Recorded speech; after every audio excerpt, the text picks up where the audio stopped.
I welcome you all on the YouTube channel of Analyst IAS.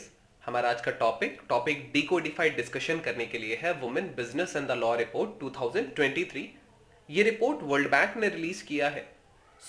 और हम इस report के अराउंड और भी जो टॉपिक्स जो इससे रिलेटेड है, जैसे कि कॉन्स्टिट्यूशन प्रोविजंस क्या है, गवर्नमेंट स्कीम्स क्या है वुमेन एम्पावरमेंट के लिए, वुमेन एम्प्लॉयमेंट का स्टेटस क्या है इंडिया में, इस रिपोर्ट के हाइलाइट्स, इंडिकेटर्स क्या है जो ये रिपोर्ट यूज करता है, then what is WBL report, ये न्यूज में क्यों है, देन इस टॉपिक से रिलेटेड लास्ट में we have 2 prelims practice question. So we will start why in news. India ने रीजनल एवरेज से अबव स्कोर किया है, नेपाल हमसे ज्यादा है. हम इस चीज को और थोड़ा डिटेल में देखेंगे. And for India report use data and laws and regulations in Mumbai, which is India's main busiest city. What is this Women Business and the Law report? This is the 9th in the series of annual reports that analyze laws and regulations which affect the women's economic opportunities in 190 economies. ये सबसे पहले 1971 में publish हुआ था and then 2023 अब हो चुका है. इंडिकेटर्स क्या है जो ये यूज करता है? First is mobility. Examine constraints on freedom of movement of the women. Workplace क्या है? ऐसे laws जो women के decisions को affect करते हो workplace में. Payment is the next indicator. Marriage is the indicator. Parenthood.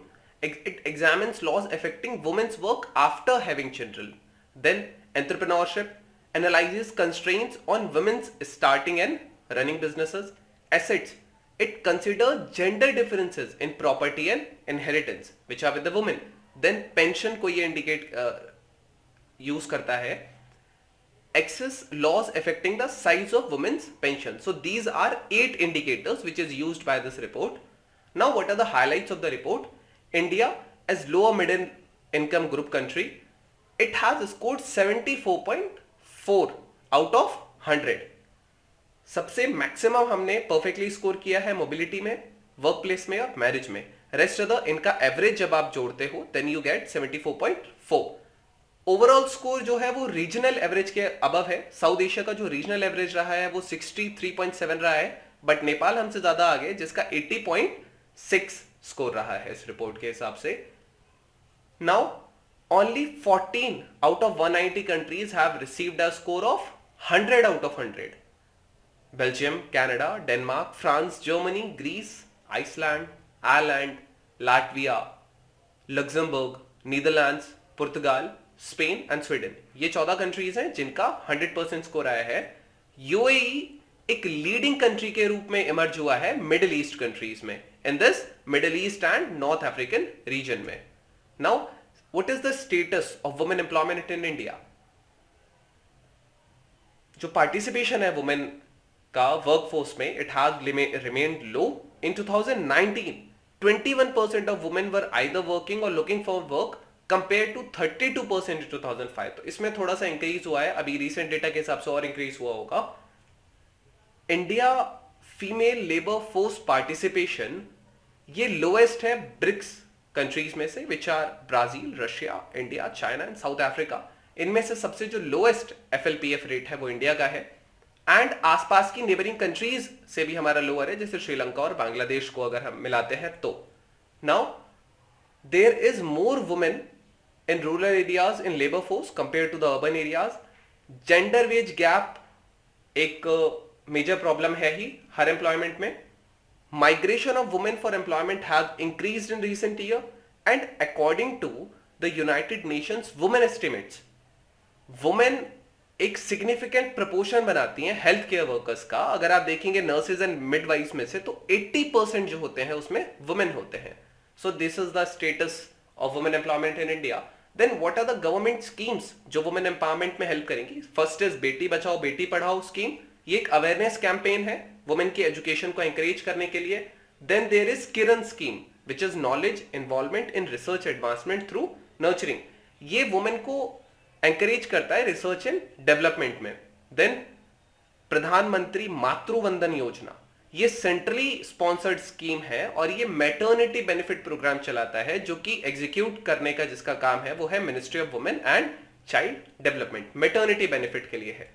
Then sexual harassment of women at work place act, ये एक फ्रेमवर्क प्रोवाइड करता है for the creation of safe working space for women in any region. Then maternity benefit act of 2017, it provides security and maternity benefits for women in the organized sector in the event of pregnancy. So these are some schemes and laws. Now what are the constitutional provisions for women? Article 39 DPSP, ये कहता है कि state shall direct its policy towards securing all citizens, men and women, equally the right to means of livelihood. Article 39 ये equal pay की बात करता है men और women के।